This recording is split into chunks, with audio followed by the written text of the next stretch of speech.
patient. Hakuri ki samu ranki tafiya ba mantuwa. He will be back for you.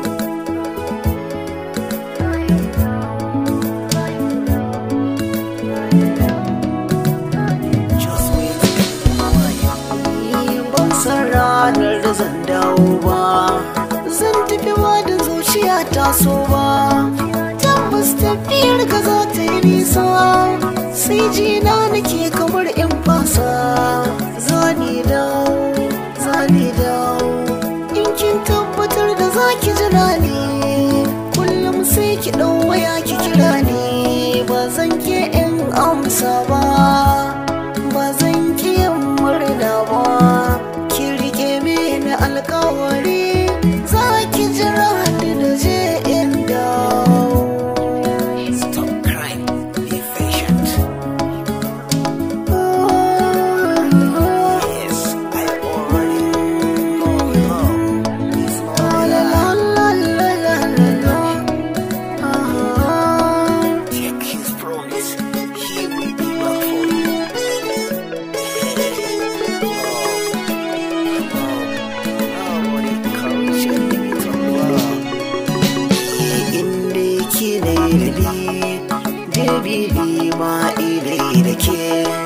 Zani ke warki marmashin nan naki, mai sani shauki mai ban mamaki. Zani dawo mai sona da Allah ki jira ni. Zani kula da kaina domin ki, kullum zan yi addu'a a gare ki. Zan mai juriya ki bar yin raki, ko da ban ganin laifin ki so baya jin haka. Ki share hawaye ko kayan musuka. Na saba ni kaina, ke ce sanyar raina, hasken idanuna. Wani dare na kalli fuskanki na kan ga haske mai sanya shauke. Inda rana da wata taurari sukan yi haske, to ba na wurin sanki.